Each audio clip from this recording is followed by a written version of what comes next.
It's The Real News. I'm Aaron Mate. In the aftermath of Hurricane Maria, Puerto Rico is facing a humanitarian disaster. 60% of residents are without water, and all of them are without electricity. But even before this crisis, Puerto Rico was already in a state of emergency. A crippling debt crisis was already posing a major threat to the island's future. Hector Figueroa is president of the Service Employees International Union 32BJ and vice chair of the Working Families Party National Committee. Hector, welcome. Thank you. What do you understand is the situation right now and the island's biggest needs? Well, the situation continues to be one of tremendous risk to the lives of the 3.5 million American citizens who live in Puerto Rico. There is, at least 40% of the population have no running water. Over 80% of the population has no electricity. Those who have electricity is not ongoing. It's based on generators and other, improvised means of providing electricity. The whole power grid has been destroyed, and food is beginning to be very scarce. In fact, towns in parts of the island and in the mountain region have not been reached yet by the authorities, so the real damage of this hurricane has not been completely assessed. Let's talk about what I alluded to, this crisis that Puerto Rico faces starting well before this hurricane hit, in terms of the crippling debt and how that's affected the infrastructure. There have been ongoing protests for a long time against this control board that was appointed to run Puerto Rico's affairs, to deal with its $70 billion debt. Can you explain where all this stands right now as Puerto Rico deals with this disaster? Well, you were right. I mean, Puerto Rico has been hit not just by two hurricanes, but by three. Not just Irma and Maria, but way before. The real hurricane that hit Puerto Rico was an economic financial crisis that began many decades ago, but became absolutely acute with the unfolding of the financial recession that we all experienced 2008, 2009, from which Puerto Rico has not recovered. As a result of changes in Congress, Puerto Ricans have no way of influencing. The U.S.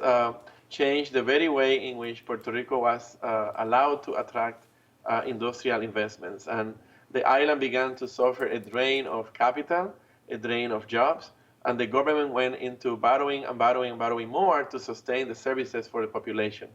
That has really come to a point in which the portion of the debt service is eating so much of the annual budget of the island that the island is fundamentally insolvent. A fiscal oversight board was created trying to figure out what fiscal adjustments Puerto Rico could do to pay the debt and move on with this economy. But the problem is austerity in the fashion of the IMF bank doesn't work for Puerto Rico. Puerto Rico is actually contracting. The population can easily move to the mainland, which has been happening in large numbers. And what we're seeing now is a decline of the economy, a decline of the population. And now with these hurricanes, it's quite apparent that there is absolutely no way that Puerto Rico can service its debt and be able to be back on its feet. So many of us are actually saying that the Fiscal Oversight Board should recognize the situation, should be honest with the bondholders, Wall Street, hedge funds who have acquired the debt, hoping that they will make enormous profits. They should count their losses, and we should figure out a way to restart the economy of Puerto Rico. We're going to have a lost generation in Puerto Rico, but if we don't start now, this is going to be even much worse. We have to find the means for the island to be able to invest in education, on its roads. The electrical grid, again, has been destroyed. Its schools have been devastated. That should be the priority now. Right. I mean, the fact that people were fleeing even before this crisis unleashed by Hurricane Maria because of the dire economy. Now, people without water, 60% without water, everybody without power, and especially the power issue could last for months. I mean, what does that mean for the motives for people to have to leave the island? I mean, what else can they do but try to leave? Yeah, I mean, we're already getting pictures as flights to Puerto Rico are begun to, be resumed. We've seen pictures of people desperately in the airports without even a ticket, just waiting to see if there is a plane that can get in. I mean, the level of desperation is unbelievable. And I want to make the point that it's not just Puerto Rico, St. Kitts, the Virgin Islands. The whole region was impacted by Hurricane Maria and Irma before that in such a devastating way that we now have disrupted the entire fabric of that part of the Caribbean that we are responsible for.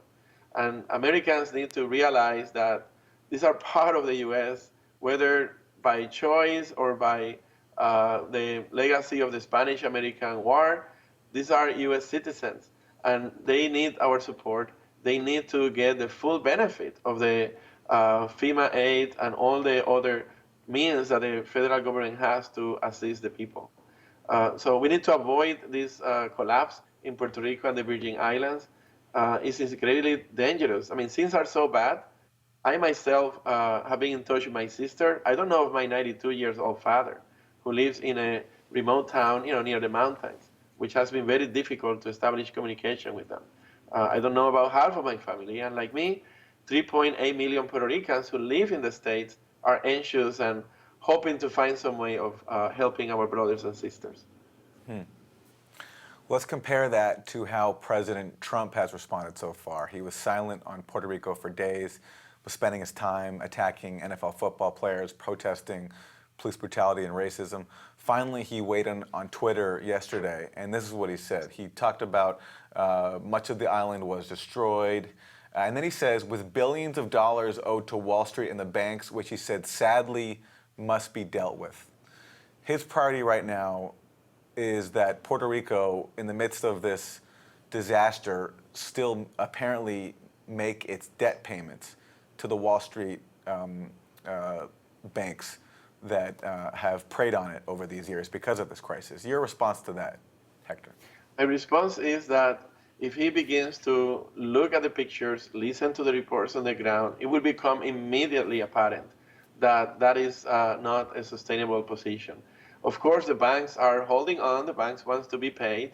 They even file on the date of the hurricane. Many of the hedge funds, they file to get priority, in the bankruptcy proceedings. But they just need to abandon that illusion. Puerto Rico has been fundamentally decimated from the point of view of an active economy. And what we need to make sure now is that its people are alive, that the economy can grow again, that agriculture can be reestablished, that food begins to, go to Puerto Rico and then eventually be grown again on the island. The tourist industry will be incredibly difficult to attract tourists to Puerto Rico and the Virgin Islands during this period of time, but we should help that industry be reestablished. And then we need to defend Puerto Rico, because the last thing that we need is for people to lose their homes, to lose their land, to lose their buildings, their hotels, their small businesses, to the people that they owe to.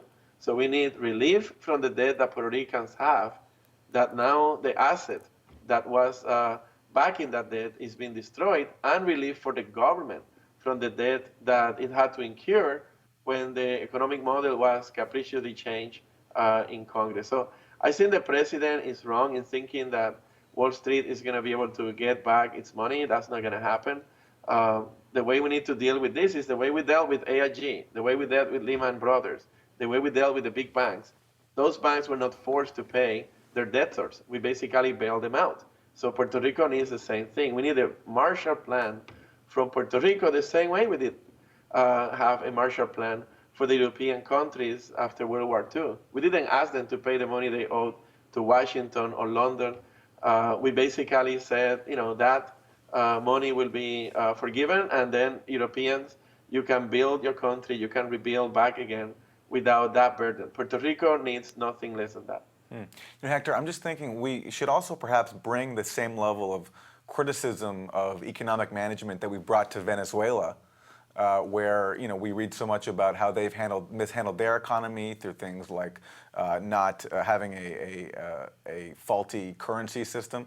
And we should perhaps bring that to our own actions in Puerto Rico. I mean, aside from all these things you've mentioned, isn't it also just difficult to import basic goods into Puerto Rico right now? It's very difficult. There is something called the Jones Act that fundamentally requires the shipment of goods to Puerto Rico to be done, in ships that have the U.S. flag. So if you're trying to sell Puerto Rico, bananas made in Dominican Republic, oil in from Venezuela, cars from Germany, you have to first go to a port in the U.S., get the merchandise, and then move it from that boat to a boat that then can go to Puerto Rico because it's a U.S. owned fleet. Or you have to make that exchange at sea, which is even more expensive. So you have an economy that is artificially inflating the cost to Puerto Rican consumers of goods. We have asked of the president to waive that Jones Act requirement. It was done, is our understanding. Washington Post reported on it, that it was waived for fuel imports in Texas and Florida. And why cannot we waive it for all the things that Puerto Ricans need right now? I just want to clarify that. So, very close to Puerto Rico is the Dominican Republic, for example. So if they wanted to send something to Puerto Rico, they'd first have to sail it to a U.S. port? Or to have a U.S. flagship at harbor in Dominican Republic to bring the merchandise.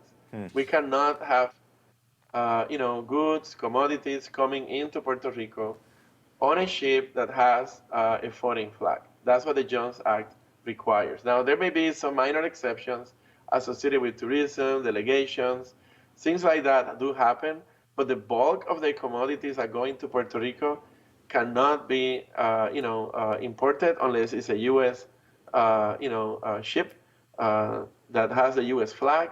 And if it doesn't, it's confiscated or high penalties are applied if you're trying to do it otherwise. Hector Figueroa, President of the Service Employees International Union 32BJ, Vice Chair of the Working Families Party National Committee. Thank you. Thank you so much for having us, and que viva Puerto Rico. And I hope your audience, the people who listen to your show, will sympathize and give all you can, to help the people of Puerto Rico at this time. Well, Hector, quickly, any suggestions for what people should give to, any organizations that they can go to right now to help? Yeah, certainly. I mean, most Americans usually give to the Red Cross. The Red Cross has a very complex labyrinth of eventually people receiving the aid. I would strongly recommend that people search for organizations like the Center for Popular Democracy, which is working with groups in the ground that are helping people who have lost their homes, people who are trying to, revitalize their communities. They already had the connections with grassroots organizations. The Hispanic Federation, also based in New York, has a very complex network, over 90 different groups in the U.S. If you give the funding to your contribution to the Hispanic Federation, that's another way that you can make sure eventually gets in the hands of Puerto Ricans. And the Centro de Estudios de Puerto Rico, the Center for Puerto Rican Studies at Hunter College, City University of New York, if you Google it, it has over 40 different links to organizations, so you can give money that goes directly to somebody who needs it. Hector, thank you, and thank you for joining us on The Real News.